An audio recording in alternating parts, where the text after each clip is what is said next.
SMF Alathur മേഖലാ കമ്മിറ്റിക്ക് കീഴിൽ പുതിയ വഖഫ് നിയമവുമായി ബന്ധപ്പെട്ട് വഖഫ് സംരക്ഷണ ബോധവൽക്കരണ ശില്പശാല സംഘടിപ്പിച്ചു. കാലങ്ങളായി വഖഫ് സ്വത്തായി കൈവശം വെച്ചു വരുന്ന സ്വത്തുക്കൾ അന്യാധീനപ്പെട്ടു പോകാനും കൈമോശം വന്നു പോകാതിരിക്കാനും മഹല്ല് ഭാരവാഹികൾ ജാഗരൂകരായിരിക്കണമെന്ന് ശില്പശാല ആവശ്യപ്പെട്ടു. ചടങ്ങ് SMF മലപ്പുറം ജില്ലാ ഓർഗനൈസർ ഇസ്മായിൽ ഹുദവി ചമ്മാട് ഉദ്ഘാടനം ചെയ്തു. നമുക്ക് എങ്ങനെ സാധിക്കും? എവിടെ പോയാലും സുന്നത്ത് ജമാഅത്തിന്റെ ആദർശം മഹല്ലുകളും മെമ്പറുകളും ഉപയോഗപ്പെടുത്തിയിട്ട് അവിടെ പക്ഷെ വിചാരിക്കാൻ വിളിക്കേണ്ടി വരും, അതിന്റെ അടുക്കലേക്ക് ചെല്ലേണ്ടി വരും, ജമാഅത്തുകാരെ വിളിക്കേണ്ടി വരും, അവന്റെ അടുക്കലേക്ക് ചെല്ലേണ്ടി വരും, അമുസ്ലിമിനെ വിളിക്കേണ്ടി വരും, അവന്റെ അടുക്കലേക്ക് ചെല്ലേണ്ടി വരും. എന്നിട്ട് പരിശുദ്ധ ദീനിന്റെ സൗന്ദര്യം, അതിന്റെ അലങ്കാരം, അതിന്റെ ആനന്ദങ്ങൾ, അത് ഉൾക്കൊണ്ട് ജീവിക്കാവുന്ന ഗുണങ്ങൾ, ഗുണവശങ്ങൾ അവന്റെ മുമ്പിൽ പരിചയപ്പെടുത്തി ഈ സുന്നത്ത് ജമാഅത്തിന്റെ വലിയൊരു പ്രബോധക സംഘം ഇവിടെ രൂപപ്പെടുത്തേണ്ടതുണ്ട്. സുന്നിമാരുടെ പ്രശ്നം അതാണ് പറയുന്നത്. മഹല്ലുകൾ പ്രീമാരിറ്റൽ കോഴ്സ് നടത്തിക്കോളൂ, പാരന്റിംഗ് കോഴ്സ് നടത്തിക്കോളൂ, പോസ്റ്റ് മാരിറ്റൽ വിവാഹാനന്തരം ദമ്പതികൾക്കുള്ള കോഴ്സുകൾ നടത്തിക്കോളൂ. അതുപോലെ മോറൽ ഡിപ്ലോമ കോഴ്സ്. ലഹരികളെ കുറിച്ച് വേറെ പറഞ്ഞിട്ട് എന്ത് കാര്യമില്ല. ഞാനിവിടെ വന്നിട്ട് ഒരുപാട് ലഹരിയെ കുറിച്ച് പറഞ്ഞിട്ട് എന്ത് കാര്യമുള്ളത്? ലഹരിയുടെ കുപ്പിയുടെ രൂപവും ഭാവവും പോലും അറിയാത്ത ഒരുപാട് ആളുകൾ ഉണ്ടാകും. നിങ്ങൾ പള്ളിയിൽ നിന്ന് വെള്ളിയാഴ്ച പറയും, ഒരുപാട് ലഹരിക്കെതിരെ പറയും, എന്ത് കാര്യമുള്ളത്? ആയിരിക്കുന്ന 60-70 വയസ്സ് കഴിഞ്ഞ ഒരുപാട് വയസ്സായ ആളുകൾ ഉണ്ടാകും. എന്നിട്ട് അവരെന്താ മുറുക്കി തുപ്പാൻ പോലും അറിയാത്ത ഈ വയസ്സന്മാരുടെ മുമ്പിൽ ലഹരിയെ പരിശീലിക്കുക. ചെറുപ്പക്കാരുടെ ആരിലേക്കാണ് പ്രബോധനം നടത്തേണ്ടത്? അവരെ വിളിച്ചിട്ട് പ്രത്യേകം ഗണങ്ങളാക്കി മാറ്റിയിട്ട്, പ്രത്യേക കൂട്ടങ്ങളാക്കിയിട്ട് ദീന പ്രബോധനം ചെയ്യാനാ സുന്നിമാരുടെ പ്രശ്നം നിങ്ങളോട് പറയുന്നത്. SMF സംസ്ഥാന CEO ബഷീർ കല്ലേപ്പാടം മുഖ്യപ്രഭാഷണം നടത്തി. നമ്മുടെ ചിന്തകളൊന്നും അങ്ങോട്ട് പോകാത്തത് എന്താ? വഖഫ് എന്ന് പറയുന്ന സംവിധാനം അള്ളാഹുവിന്റെ റസൂൽ ഈ ലോകത്ത് പരിചയപ്പെടുത്തിയത് എന്താ നമുക്കൊക്കെ അറിയാം അല്ലെ? ഉസ്താദുമാരൊക്കെ പ്രസംഗിക്കാറുണ്ട് വഖഫ് എന്താ അല്ലെ? എന്തിനാ ഇത് പരിചയപ്പെടുത്തിയത്?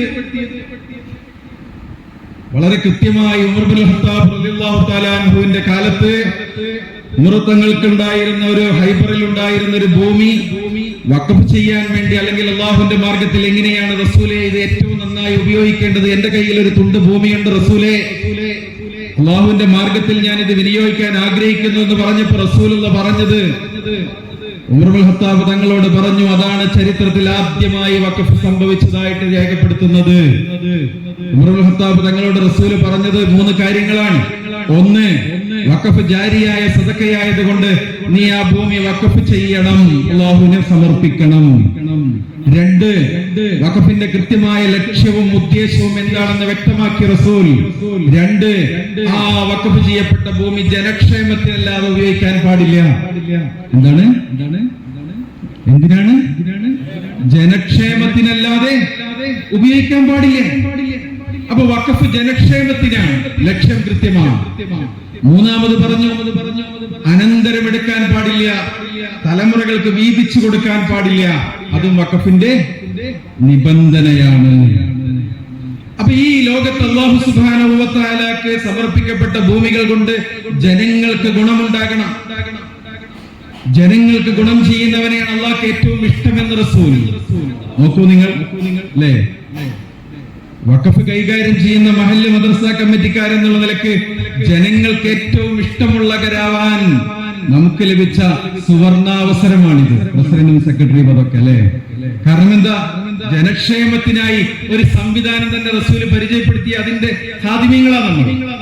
അള്ളാഹ്ക്ക് ഇഷ്ടമുള്ള അള്ളാഹ്ക്ക് ഇഷ്ടമുള്ള മനുഷ്യനാരാ നബിയെ? കൃത്യമായി പറഞ്ഞു, അൻഫഅഹും ലിന്നാസ്, മനുഷ്യന് ഉപകാരം ചെയ്യുന്നവരെയാണ് അള്ളാഹ്ക്ക് ഇഷ്ടം. വീണ്ടും അള്ളാഹുവിന്റെ റസൂലിനോട് ചോദിച്ചു, അള്ളാഹ്ക്ക് ഇഷ്ടമുള്ള പ്രവൃത്തി ഏതാ നബിയെ?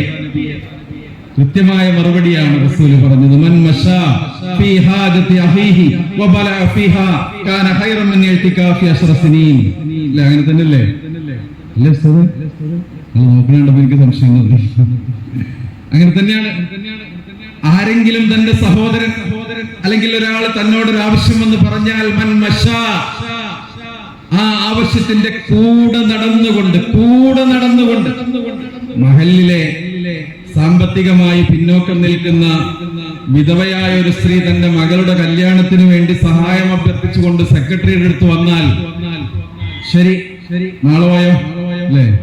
എന്താ നാളെ വന്നാൽ കൊടുക്കുക? ഞങ്ങളുടെ മഹലിലെ മുഴുവൻ ആൾക്കാരും കഴിവില്ലാത്തവരാണ്, അതുകൊണ്ട് നാട്ടുകാരെല്ലാരും കൂടിയിട്ട് എന്ത് ചെയ്യണം? ഈ കുട്ടിനെ കെട്ടിച്ചു കൊടുക്കണം എന്ന് പറഞ്ഞൊരു കത്ത് കൊടുക്കും. അല്ലേ?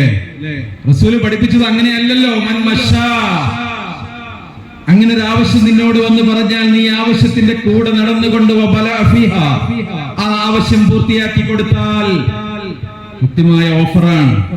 10 കൊല്ലം എഴുത്തിക്കാഫിരിക്കുന്നതിനേക്കാൾ പുണ്യമുണ്ടെന്ന് ഷഫീഉന റസൂലുള്ളാഹി. സ്വാഗത സംഘം ചെയർമാൻ മുസ്തഫ ഹാജി മംഗലം അധ്യക്ഷം വഹിച്ച ചടങ്ങിൽ ഷിഹാബുദ്ദീൻ ഫൈസി മൗലിദ് പാരായണത്തിന് നേതൃത്വം നൽകി. യൂസുഫ് ബാക്കവി പ്രാർത്ഥന നിർവഹിച്ചു.